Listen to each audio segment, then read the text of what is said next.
깊이 있는 분석과 새로운 시각이 함께합니다. 네, 한 번에 이해하는 경제 토크쇼 경제 현장 오늘 시작합니다.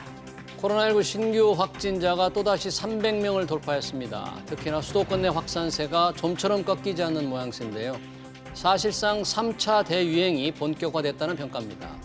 오늘부터 수도권 사회적 거리두기도 2단계로 격상됐죠.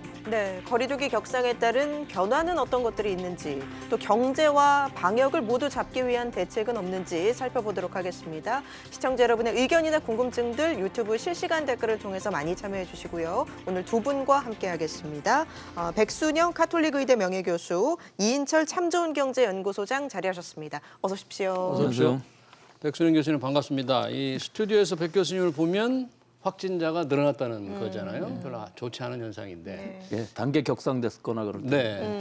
자, 지금 다시 하루 신규 확진자가 300명대고 그 양태나 이런 것들이 절대적인 숫자, 양태가 좀 과거에 비교해서 많이 달라졌습니까? 어떻습니까? 예, 그렇습니다.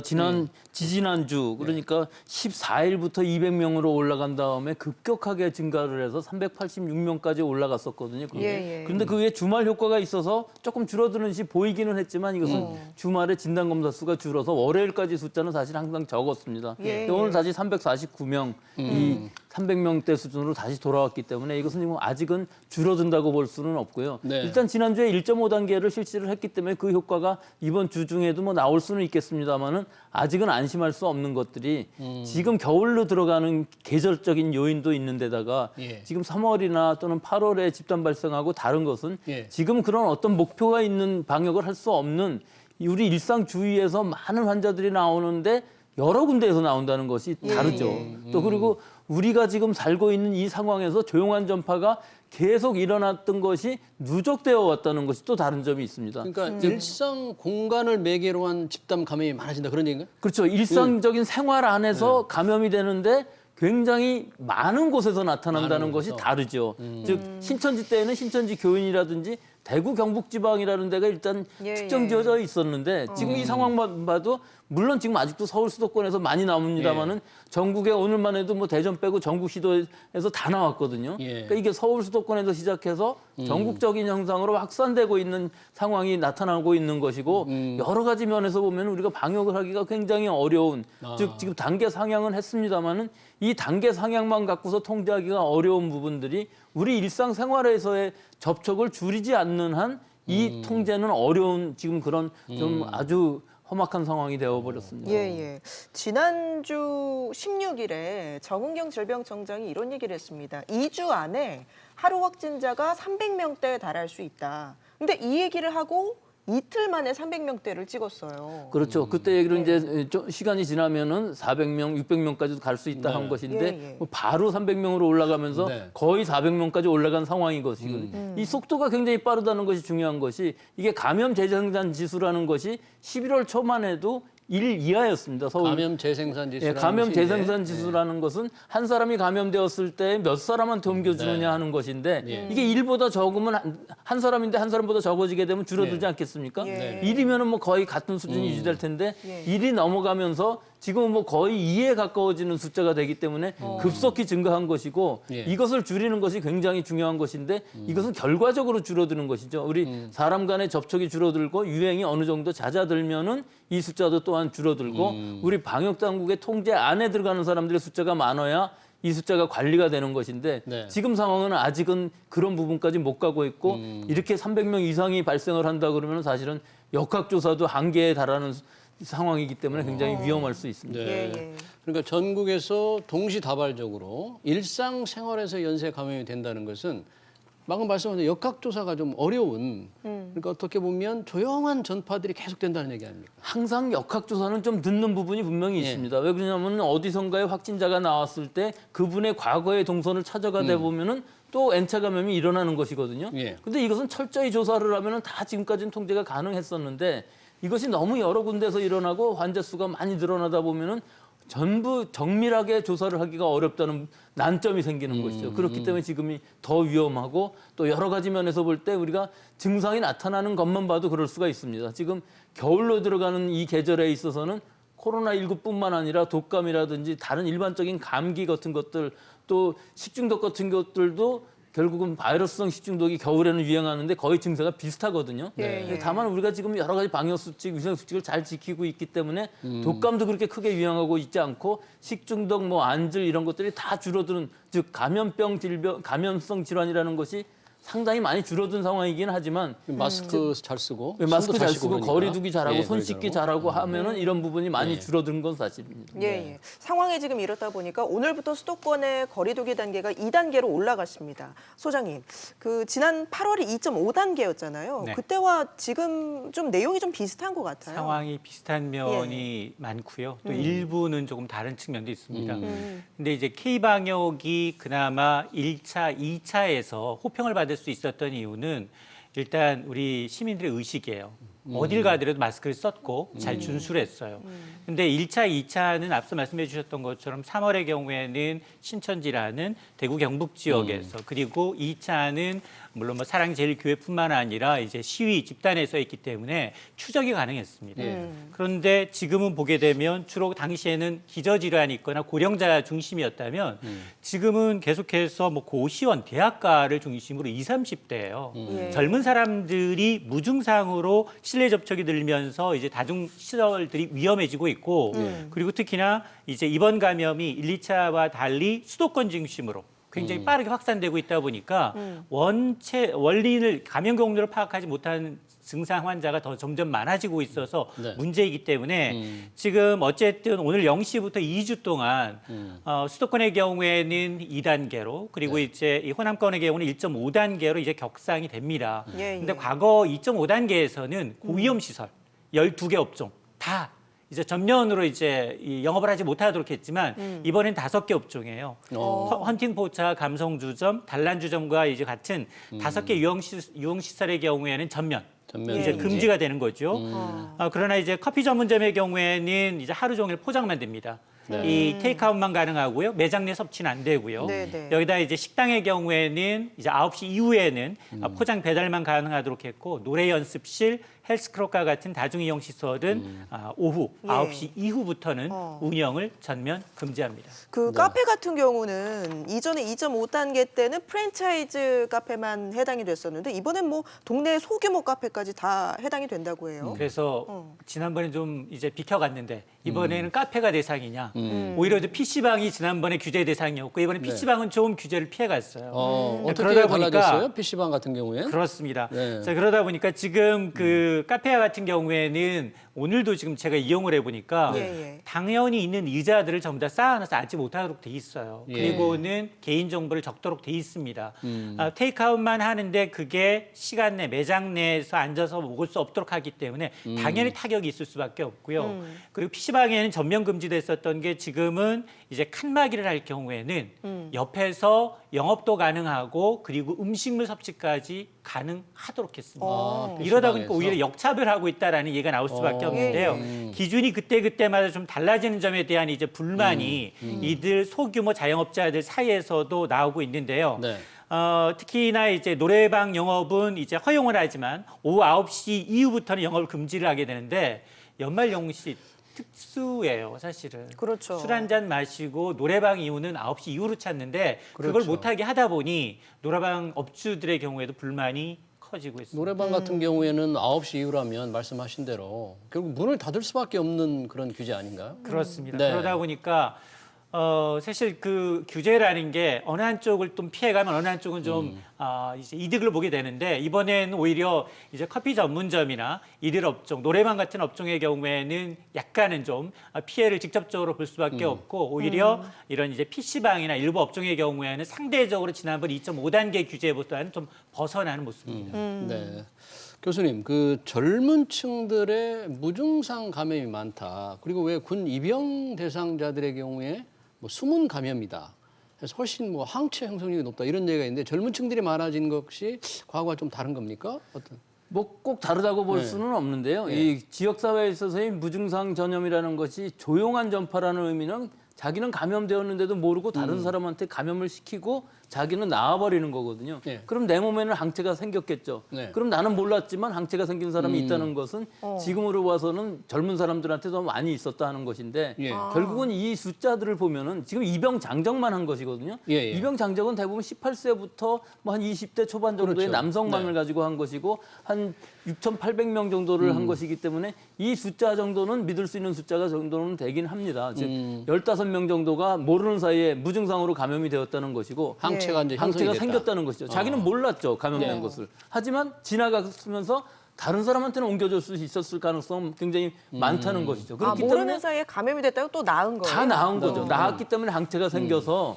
이런 상황은 굉장히 우려가 되고 일반적으로 선진국들에서 많이 발생하고 전파력이 강한 이유들이 대부분 젊은 사람들이 활동력이 강하고 예. 자기도 모르는 사이에 마스크도 안 쓰고 다른 사람이랑 접촉하다 보면은 그 같이 있던 공간에 있던 사람들이 다 전염되는 이런 상황이 일어나는 것인데 이게 결과적으로는 뭐가 무섭냐 하면은 예. 여기서 끝나질 않는다는 것이죠. 우리 사회라는 것은 젊은 사람만 있는 것이 아니고 섞여 어디선가에 사니까. 고령자랑 네. 접촉을 하고 예. 기저질환자랑 접촉을 하게 되면은 그분들이 감염이 되었을 때는 그분들은 확진이 되죠. 증상이 나타나기 때문에. 그럼 그때부터 다시 찾아가 보면은 사실은 감염 경로를 알 수 없는 상황이 되는 예. 이런 미궁에 빠지는 상황들이 이런 조용한 전파에 의해서 일어나기 때문에 이것이 결국은 중환자로 가고 사망하는 것이 시간이 지남에 따라서 이렇게 진전하기 때문에 굉장히 우려스럽다는 것인데 다행히 지금 젊은 사람들이 많이 발생을 하기 때문에 전파력은 강하지만 네. 중환자 수가 그렇게 폭발적으로 늘어나고 있지는 않습니다만은 예, 예. 이것이 시차를 두고 많아지다 보면은 결국은 고령층으로 갈 수밖에 없는 것이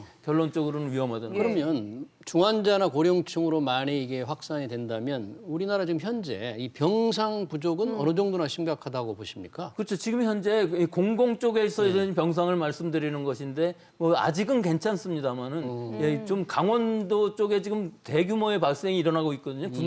군대 안에서도 갑자기 뭐 33명인가 한꺼번에 감염이 되고 하는 일들이 자꾸 생기다 보니까 강원 쪽에는 실제로 중환자 병상이 상당히 많이 부족하다 그러고요. 예. 뭐 전라남도 같은 경우에 있어서도 좀 공공 병상이 부족해 보이기는 합니다. 하지만 전국적으로 봤을 때 아직은 괜찮지만 예. 이것이 지금 이런 300명, 400명 이런 수준들이 계속 올라가고 장기간 유지가 된다면 이게 심각할 수가 있습니다. 즉 3월이나 이때는 신천지에 의해서 900명까지 올라갔었거든요. 예. 명수는 굉장히 많이 올라갔지만 빨리 통제가 되기는 했어요.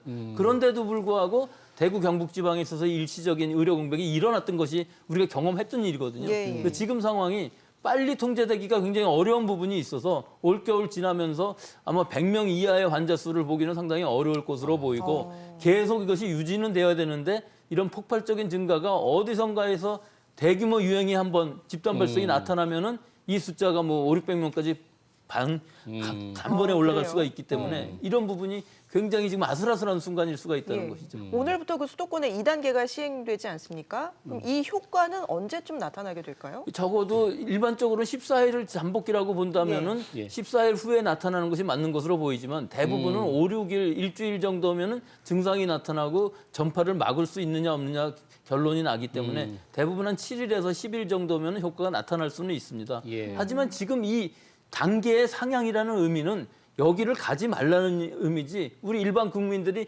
일반적인 모임들을 자주 한다 그러면 결국은 다 마찬가지고 올겨울 잘 버티지 못하고 네. 우리가 백신 맞을 때까지 통제 불가능한 상황이 되면은 이게 굉장히 급박한 상황이 될 수가 네. 있거든요. 그러니까 올 겨울이 아마 백신이 나오기까지 마지막 겨울일 것으로는 보이는데 이 겨울을 좀 따뜻하고 안전하게 지나려면은 올 겨울의 연말 연시에 예, 예. 모임이라든지 모든 것들을 다 지금 자제해야 될 네. 시기라고 예. 봅니다. 이 거리두기 조치가 아까 말씀하셨던 일주일 정도 효과를 간다 보면 사실 제일 걱정하는 것이 고3생들의 이제 수능 아닙니까?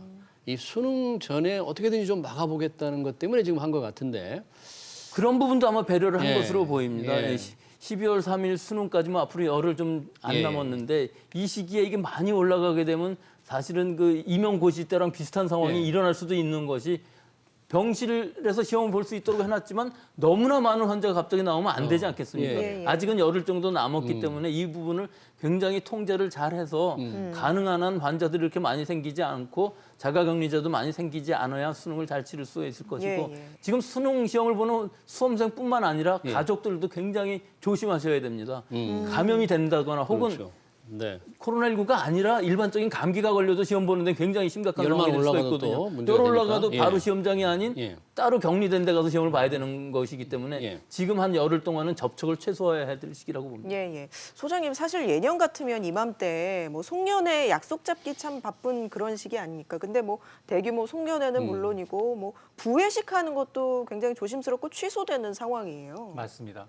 대기업들조차도 예. 연말 송년회 교육 모임을 자제하라고 권고를 하고 있습니다. 그리고 이미 삼성전자, 현대기아차, LG전자는 재택근무로 돌아선 상황이고요. 예. 그리고 비대면을 위주로 하고 있는 뭐 카카오나 네이버 역시 비슷한 상황입니다. 여러 통신업체들도 이제 재택근무를 하고 있고 일부의 경우에는 아예 사내에 있는 구내 식당을 운영을 하고 있는데 구내 식당에 이미 칸막이는 기본적으로 설치가 돼 있고요. 네. 그걸 3부제로 월요일, 화요일 날 운영을 하고 수요일 날 또 운행을 하지 않는. 네. 이제 그러면서 이제 피하고 있고 또 하나는 엘리베이터예요. 이게 비말 감염에 의한 이제 전파다 보니까 예. 엘리베이터를 9인 이상 탑승하지 못하도록 이런 조치까지 지금 내놓고 있는 상황입니다. 네, 네. 근데 정부가 사실은 이 국민들이 참 잘 지키고는 있는데 정부의 조치가 좀 오락가락한 측면이 있다. 맞습니다. 예를 들면 소비 쿠폰을 뭐 발행했다, 중단했다. 이번에도 중단했잖아요. 맞습니다. 8월에도 사실은 취지는 좋았어요. 네. 한 1,700억 원 상당의 정책 자금을 투입을 해서 한 1조 원 상당의 부가가치를 좀 노려보자 할 때 소비 쿠폰을 발행했는데 이틀 만에 중단이 됐습니다. 조금 나아지는 듯해서 지난달 말에 다시 재개가 됐어요. 예. 그러자 또 한 번 중단이 됐는데 오늘부터 이제 8대 쿠폰 가운데 7개 농수산물 쿠폰을 제외하고 7개 쿠폰이 사용이 안 됩니다. 그중에 가장 인기를 끌었던 건 외식 쿠폰이었어요. 예. 이게 주말 금요일 오후 4시부터 2만 원 이상 사용한 건에 대해서 3번까지 사용하면 4번째 2만 원 이상 사용한 경우 다음 달에 10,000원을 회수해 주는 겁니다. 자, 이게 지금 오늘부터는 사용이 안 되고요. 그리고 여행 숙박 쿠폰도 비슷합니다. 예. 7만 원 이상 숙박할 경우에는 4만 원짜리 쿠폰을, 7만 원 이하의 경우에는 3만 원 쿠폰을 적용해 왔는데 어제까지 이용 가능했습니다만 오늘부터 이용이 안 됩니다. 이것도 당초 한 100만 명 정도 예. 이용 가능할 것으로 예상을 했지만 지금 한 56만 명 정도가 다운로드 받은 것으로 나타나고 있고 예. 다만 이제 농수산물의 경우에는 이게 주로 이제 온라인 비대면으로 이제 신선식품을 구매할 경우 아직도 이용이 가능합니다. 가장 많은 예산이거든요. 1,700억 가운데 한 600억 원 정도가 농수산물 쿠폰이기 때문에 아마 이제 코로나19가 좀 잠잠해져서 격화된다 하더라도 농수산물 쿠폰은 이용이 가능하지만 연말까지 나머지 쿠폰을 이용하기는 좀 어려워 보입니다. 사실 지난 7월 말에도 왜 교회에 대해서 방역 기준을 좀 완화했다가 2차 뭐 대유행을 맞았잖아요. 그러니까 정부의 방역 조치가 좀 일관성이 없다는 게 소비 쿠폰에서도 나오고 이번 거리 두기도 복잡하게 좀 만든 것 같아요. 1.5단계, 2단계 이렇게. 네, 이거 뭐 어쩔 수는 없을 것으로 예. 보입니다. 어떻게 결정을 하든지 우리 국민들이 어려울 것으로 보이고 또 이렇게 정밀하게 하지 않으면 또 여러 가지 문제점이 생길 수가 있습니다. 지난번에 3단계만 했을 때는 2단계에서 3단계를 못 올리는 상황이 되니까 3단계면 거의 록다운 상황이 되거든요. 그래서 그 상황에서 2.5단계라는 것을 생각을 해낸 것이고 예, 예. 그거를 지금 대입을 해갖고 1.5, 2.5단계를 집어넣어서 5단계로 만든 것이기 때문에 예. 지금 상황이 복잡하긴 하지만 또 여러 가지 시행착오를 겪을 수밖에 없습니다. 우리가 뭐 예전부터 겪어왔던 질병이 아니고 불과 올해 1월에 들어와서 이 감염병이 생겼고 우리가 알아가는 도중에서 여러 가지 시행착오를 겪어왔던 것들이기 때문에 여러 가지 시행착오를 지금도 겪고 있습니다. 예를 들어서 10월 12일 날 1단계로 완화한 것은 1단계 기준은 아니었습니다. 그때 50명 정도가 1단계 기준이었었는데 예. 2단계에서 1단계로 완화했거든요. 이때 환자 수들이 100명이 좀 넘어가고 있었고 예. 우리 국민들은 1단계니까 이제 좀 모여도 되겠다. 만남도 해야 되겠다. 학교도 대면 수업을 하고 이런 상황이 나오면서 이게 결국은 누적돼서 지금 이와 같은 대유행이 좀 일어나는 상황이 분명히 있긴 하거든요.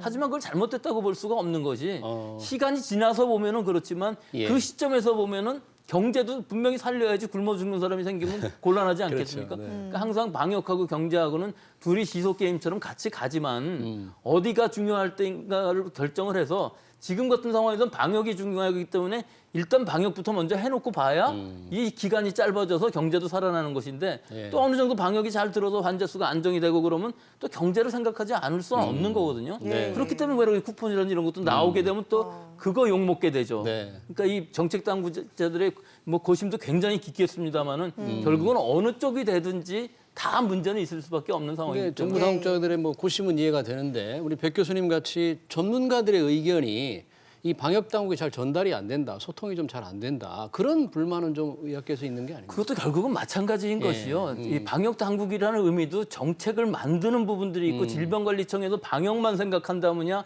지금이라도 뭐 3단계 올리고서 락다운하고 빨리 끝내면야 좋겠지만 네. 이것이 과연 우리 국민들의 수용성이 얼마나 될 거냐 문제가 되지 않겠습니까? 지금 우리 환자가 200명, 예. 300명, 400명 수준이라 그러면 아마 미국이나 유럽에서 보면 굉장히 코웃음 칠지도 모릅니다. 저 숫자를 갖고서 왜 이렇게 벌벌 떠느냐 뭐 이렇게 생각할지도 모르는데 우리는 갑자기 3단계를 한다 그러면 우리 국민들이 수용하겠습니까? 그 부분을. 그렇기 때문에 우리가 지속 가능하고 우리 국민들이 납득해서 자발적으로 지킬 수 있는 방역 대책이 마련돼야 되기 때문에 이거 굉장히 어려운 일입니다. 예. 방역이나 경제나 여전히 어려운 문제인데 이런 가운데 정치권에서 3차 재난지원금 얘기가 나오고 있습니다. 그렇습니다. 2주 동안 아무리 뭐 유흥업소라 하더라도 2주 동안 매출이 제로입니다. 그럼 이들의 삶은 누가 보장을 하겠느냐. 그래서 사실 재난지원금은 그동안은 좀 여당이 먼저 당정이 먼저 불을 지피고 야당이 조금 선별적으로 가자라는 분위기였다면 이번에 네. 조금 약간 패턴이 다른데요. 오늘 이제 국민의힘이 코로나19 피해 업종을 한 3차 재난지원금을 내년도 예산에 반영을 해보자 예. 구체적인 액수까지 나왔습니다. 얼마로 3조 하겠습니까? 6천억 원이에요. 3조 6천억. 어. 택시, 실내체육관, 학원과 PC와 같은 피해 업종 지원과 예. 여기다 초등학생, 고등학생, 중학생 긴급 돌봄 지원 한 가구당 20만 원씩 일괄 지급하자라는 거예요. 예. 자 그러면 1차 5월 당시에는 전 국민 가구 대상으로 최대 100만 원. 네. 그리고 2차는 9월과 10월 소상공인과 취약계층을 대상으로 해서 최대 200만 원까지 지원을 했어요. 선별죠. 자 그런데 지금 3차 재난지원금의 경우에는 먼저 국민의힘이 이렇게 얘기를 하니까 사실 당정청은 지금 눈치를 보고 있지만 네. 지금 여론조사에서 가장 이제 지지율이 높은 대선 후보도 선호도가 높은 이재명 지사는 아니다 2차 재난지원금 효과를 봐라 별로 없었다 선별적 지급이 아니라 지역화폐로 전 국민을 대상으로 3차 지원금을 지급을 해야 된다 예. 내년 2월에 당장 지급하자라고 얘기를 하고 있기 때문에 네. 일단 국회 차원에서 3차 재난지원금 논의는 급물살을 타겠지만 또 한 번 보편적 지원이냐 선별적 지원이냐를 놓고서 예. 탁상 이 공론이 예상이 예. 됩니다. 지금 국민의힘에서 얘기하는 3조 6천억 원은 앞선 1차, 2차 때와 규모가 많이 작기 절반 때문에 정도 줄어들었어요. 예. 네. 그래서 선별 지원을 생각하고 있는 것 같아요. 맞습니다. 선별적 지원이죠. 예. 피해 업종과 그리고 이제 초중 고등학생의 긴급 돌봄 지원금이기 때문에 타겟이 정해져 있습니다.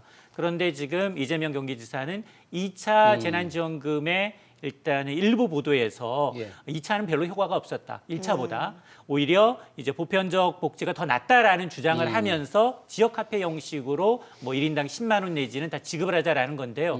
만에 하나 10만 원씩 지급하게 되면 우리나라 인구를 감안하게 되면 5조 원입니다. 그러니까 지금 여당인 더불어민주당의 입장은 아직 아직까지는 분명치 않죠. 그렇습니다. 왜냐하면 지금 올해 들어서만 정부의 재정 지출 세 차례 네 차례 추경으로 인한 재정 부담 악화가 100조 원이 넘습니다. 그래서 지금 사실은 그 저승사자라고 일컫는 국제신용평가사들이 예의주시하고 있는 네. 그 라인이 GDP 대비 부채 규모 50에서 60% 내외예요. 이 구간에 진입했을 경우 가차없이 등급을 낮춥니다. 예, 예. 자, 그런 구간에 접어들고 있기 때문에 굉장히 이 재정을 담당하고 있는 기획재정부는 민감하기 때문에 네. 한다 하더라도 선별적 지급을 주장할 가능성이 높습니다. 만약에 여당에서도 이런 표를 의식해서 이 3차 재난지원금을 받아들일 경우에는 예산이 더 늘어나기 때문에 지금 내년 본 예산 한참 심사 중이잖아요. 맞습니다. 다른 예산을 깎아야 될 텐데 어느 예산을 깎느냐를 두고 충돌하다 보면 여야 합의가 더 쉽지도 않을 것 쉽지도 같아요. 않습니다. 그리고 늘상 깎이는 항목이 있어요.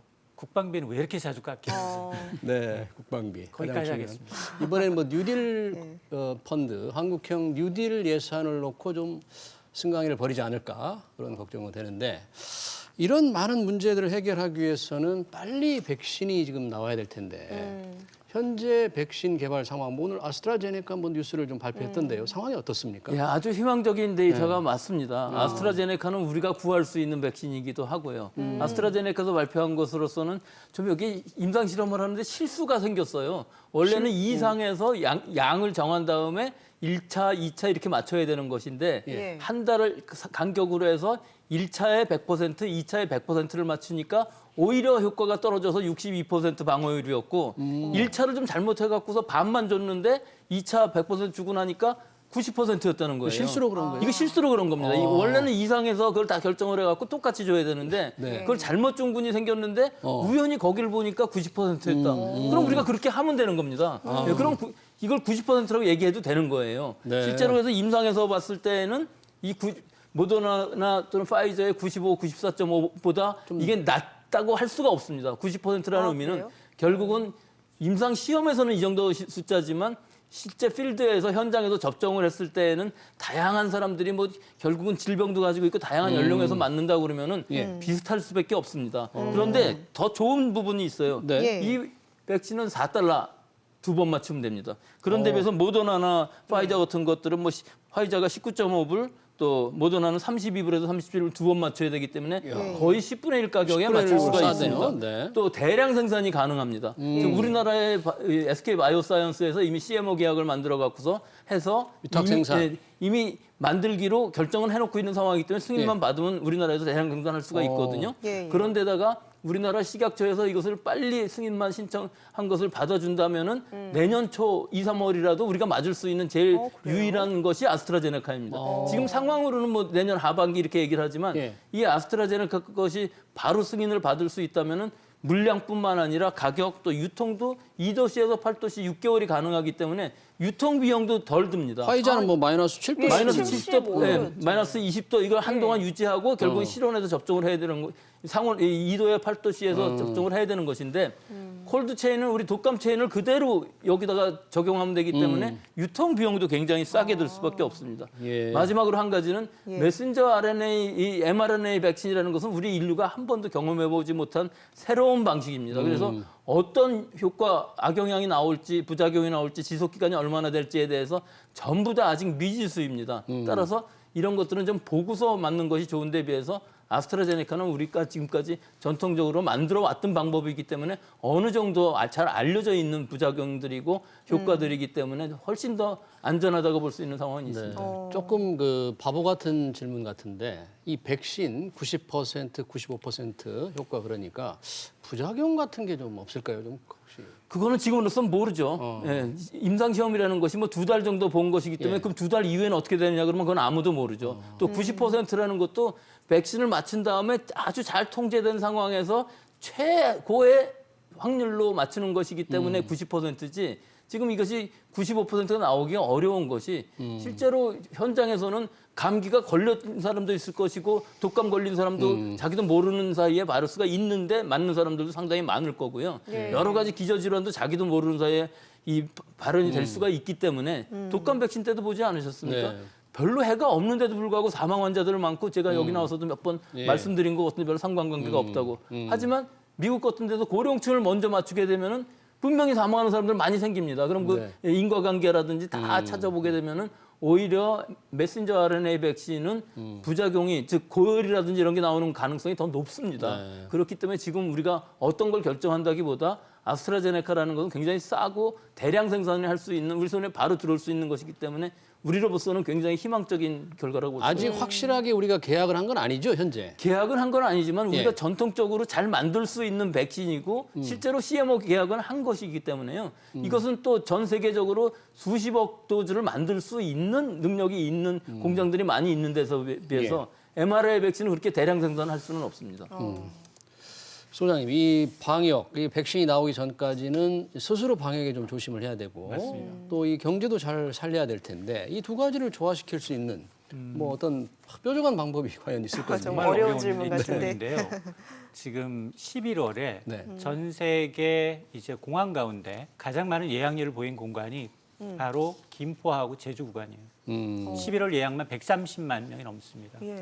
제주 인구의 2배 이상 분들이 해외로 못 가니 국내 여행을 하고 계시다는 거거든요. 그만큼 뭐 억눌러 있었던 그런 이제 심리가 네. 해외 여행 못 가니 국내로 가겠다라는 건 인정을 하지만 이러다 보니까 지역사회 감염이 점점 확산이 되고 있는 거고 특히나 젊으신 분들이 더 걱정인 게 이분들은 증상 없이 지나가요. 그런데 집에 있는 뭐 할머니 할아버지부터 시작을 해서 직장 동료들 다 감염되고 있거든요. 그리고 이게 후유증이 남습니다. 젊다고 다 젊은 게 아니다. 그리고 또 하나는 이 경제적인 측면에서 지금 3차 재난지원금은 그물살을 탈 수밖에 없는 상황입니다. 지금 2번까지 다 줘봤는데 또 한 번 보편적 복지로 가자는 얘기가 나오는 데 대해서는 경제 전문가로서 굉장히 좀 실망감을 금할 수 없다. 왜냐하면 아니 이건희 부회장한테 이재용 부회장한테 10만 원의 지역화폐가 필요가 왜 필요하겠습니까? 정말 필요하신 분들한테 직접적으로 줄 수 있는 금액이 많아지고 횟수가 더 늘어나야 되는데 보편적 복지로 또 한 번 흐를까 봐 선거를 앞두고 굉장히 우려가 됩니다. 알겠습니다. 오늘 두 분 말씀 여기까지 듣도록 하겠습니다. 지금까지 이인철 참 좋은 경제연구소장, 백순영 가톨릭 의대 명예교수와 함께했습니다. 고맙습니다. 고맙습니다.